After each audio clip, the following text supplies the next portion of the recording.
গাজ্জালি কিমিয়া সাদাতের মধ্যে বলে দিচ্ছেন মুনাফিক এবং নাস্তিকের জন্য মুনাফিকরা চিনেন যারা ইমানদার ইসলাম দাবি করে আমি বিশ্বাসী মুসলমান, তারা ইসলামের কোনো কিছুকে অমান্য করলে তাদেরকে বলে মুনাফিক বেঈমান। আর যে ইসলামকে পুরোপুরি মানে না তাকে বলে কাফের অবিশ্বাসী। আর যারা আল্লাহ ভগবান ঈশ্বর সৃষ্টিকর্তা বলতে কিছু নাই বলে তাদেরকে বলে নাস্তিক। আর যে যে ধর্মের হোক আল্লাহর সৃষ্টিকর্তার উপরে আস্থাশীল তারে বলে আস্তিক। কথা বুঝতে পারছেন? আমার ভাষাগুলো বুঝলে আমার আলোচনা বুঝতে পারবেন। আমাদের আজকের বিষয়টা নিয়েছি আমরা আত্মপরিচয়। ইমাম গাজ্জালি বলতেছেন হে নাস্তিক হে মুনাফিক, নাস্তিক যারা বলে আল্লাহ নাই, যারা বলে মুনাফিক আল্লাহ সব জায়গায় বিরাজমান নয়, তাদেরকে আঙ্গুল দিয়ে দেখিয়ে দিচ্ছে দেখো তোমার পেটের মধ্যে পায়খানা আসেনি, কেউ আসেনি, আছে প্যারালাইসিস হয়। যখন আমি আমার হাত থেকে চলে যাই আমার হাত কাজ করে না, যখন আমি আমার পায়ে থেকে চলে যাই আমার পা কাজ করে না। কি বলেন? তাহলে আমার পেটের মধ্যে কাজ করেনি। কি বলেন? একটু সমস্যা হলে ডাক্তারের কাছে দৌড় লাগে, তার মানে আমি আছি দেখে কাজ করে, আমি না থাকলে কাজ করতো না, আছি দেখেই কাজ করে। তাহলে এই পুরাটা দেহের মধ্যে এই দেহ ব্রহ্মাণ্ডের মধ্যে আমি কি খালাকাল্লাহু আদম আলা সুরতি কাকে বলে? ইমাম গাজ্জালি বলতেছেন দেখো তুমি যে কানে শোনো এটা নিরাকার, এটা দেখা যায়নি। তুমি যে কথা বলো শব্দ, শব্দ নিরাকার, দেখা যায় না। তুমি যে গ্রাম নাও গ্রাম নিরাকার, দেখা যায় না। তুমি যে অনুভূতি নাও অনুভূতি নিরাকার, দেখা যায় না। কানার ঘরে কানা। ইমাম গাজ্জালি সুন্দর করে বলে দিচ্ছে কিমিয়া সাদাতের মধ্যে আত্মার বর্ণনায়। এবার আসেন আমার আল্লাহ যেমন আদমরে তেমন বানাইছে কিভাবে?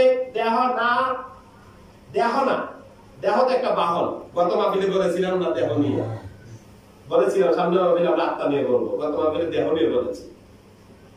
তো আমার দেহের মতো আল্লাহ দেহ নাই, কিন্তু আল্লাহ যেমন সাত আসমান সাত জমিন বিশ্ব ব্রহ্মাণ্ডে বিরাজমান, আমার আল্লাহ কয় আসমান জমিন সাত আসমান জুড়ে আমার কুরসি।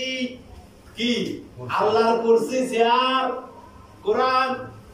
ইমাম গাজ্জালি বলতেছেন আমার আল্লাহ সমস্ত সৃষ্টি জগতে বিশ্ব ব্রহ্মাণ্ডে বিরাজমান।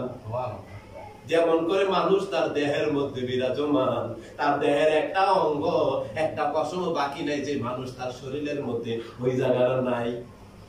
একটা মানুষ যেমনি তার দেহের মধ্যে পুরোটা শরীরের মধ্যে বিরাজমান। যখন আমার রুকুলু রুমিন আমরি রব্বি আল্লাহ, রুহকে ফুঁকে দেওয়া হয়েছে মায়ের গর্ভে 3 মাস অতিবাহিত হওয়ার পর, তেমনি করে আমি আমার এই দেহের সর্ব অঙ্গে মিশে গিয়েছি। এমন করে আমার আল্লাহ সর্ব সৃষ্টি জগতের মধ্যে আছে। মুসা নবী কয় আমার রাসূলের হাদিস, আল্লাহ রাসূলকে যখন বলা হয়েছে লা মাওজুদা ইল্লাল্লাহ, আল্লাহ ছাড়া কোনো কিছু মওজুদ নাই, হে মুহাম্মদ বলেন তো এটা কেমন করে সম্ভব? মুহাম্মদ সাল্লাল্লাহু আলাইহি ওয়াসাল্লামের হাদিস। মুসা নবী বলতেছে আল্লাহ তুমি কি সর্বত্র বিরাজমান? হ্যাঁ, যেখানে আমি নাই সেখানে দুর্বল। ইন্নাল্লাহা আলা কুল্লি শাইইন কাদির, সর্বশক্তির মালিক আল্লাহ। সর্বশক্তির মালিক কি?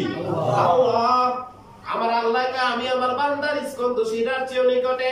এই ঘাড়ের মধ্যে একটা রগ আছে, এই দেহের মধ্যে সবচেয়ে সেরা রগ এটারে, এই জন্য এটারে বলা হয় শাহরগ, উত্তম রগ, স্কন্দ শিরা। আমার আল্লাহকে আমি আমার বান্দার স্কন্দ শিরার চেয়ে নিকটে। মুসা নবী কয় আল্লাহ আমি যখন আমার বিবির কাছে যাই সেখানে কি তুমি থাকো? আমার আল্লাহ কয় হ্যাঁ। মুসা নবী কয় এটা কেমনে? আমার তো লজ্জা পাই। ঠিক আছে যাও। আল্লাহ থাকতো না এখানে, থাকতাম না। মুসা নবী আইছে বিবির কাছে, বিবি আমত অবস্থায় মৃত্যু লাশের মতো। সমঝদার আদমি কে লিয়ে সারা ভি কাফি হ্যায়, এই জায়গা বর্ণনা করা যাবে না। মুসা নবী কয় আল্লাহ আমার বিবি লাশের মতো কেন? মুসা তুমি তো বলেছো যখন তুমি তোমার বিবির কাছে যাইবে তখন যেন আমি সেখানে না থাকি।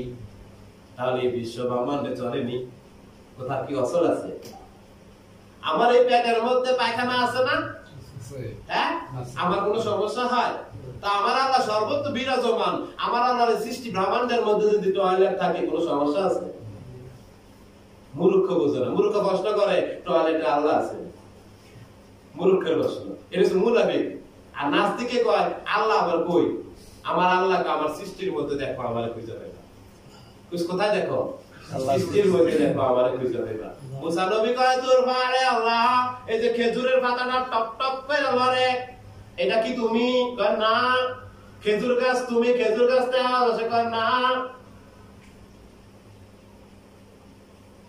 খেজুর গাছ আমি আল্লাহ না, খেজুর গাছের পাতাও আমি আল্লাহ না। মুসা নবী কয় আল্লাহ খেজুর গাছের জড়াইয়া ধরছে। কারে? খেজুর গাছের জড়াইয়া ধরছে আল্লাহ। আজ তোমারে যাইতাম দিতাম না, তুমি আজ আমারে দেখা দিতে হইব। জাররা পরিমাণ 70,000 পর্দার মধ্যে থেকে জাররা পরিমাণ দেখা দিছে। তোর পাহাড় জ্বলা গেছে, যেটা আমরা সুরমা দিই চোখের মধ্যে।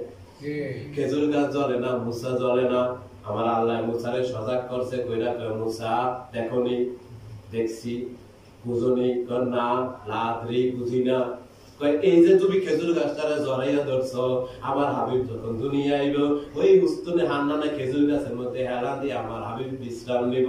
এই খেজুর গাছ আমার হাবিবের সাহাবী হইব। তুমি যখন খেজুর গাছটারে ধরছো, আমার হাবিবের ইশক যখন মিশে গেছে, তখন তুমি মুসারে আমি জ্বালাই নাই, আমার নূরের তাজালিতে তুমি জ্বলো নাই। তোর পাহাড় জইলা ভস্ম হয়ে গেছে, সুরমা হয়ে গেছে। এই হইছে আমার আল্লাহ। আল্লাহরে খালি চোখে দেখা যায় না, কিন্তু হাসরের ময়দানে যে দুনিয়াতে আল্লাহ দেখার জন্য কর্ম করবে, হাসরের ময়দানে আল্লাহ দেখার জন্য চোখের মধ্যে আল্লাহ নূর দিবেন। ওই নূর দিয়া বান্দা আল্লাহরে দেখবো। যারা খাস ওলি আল্লাহ, উপরে দপ্তরের অনেক উচ্চ মোকামের ওলি আল্লাহ, তারা দিলের মধ্যে ওই নূর জিকির করতে করতে, জিকিরের নূর যখন আসে, ওই নূর দিয়া তারা আল্লাহরে দেখে। কারে দেখে? আল্লাহ দেখে। রাসূল কয় মান রাফা নফসাহু ফাকাত আরাফা রাব্বাহু, যে নিজেরে চিনেছে সে তার রবকে চিনেছে। এজন্য আগে নিজেরে চিনতে হবে। আরে ভাই আমি তো নিজেরে চিনি না, আবার কই আল্লাহ বলতে কিছু আসেনি। নিজেরে তো চিনি না, তো আল্লাহ টয়লেটে আসেনি। কি কয়? যে নিজেরে চিনে না সে আবার কয় আল্লাহ আসেনি। আগে তো নিজেরে চিনতে হইব। কারে চিনতে হইব?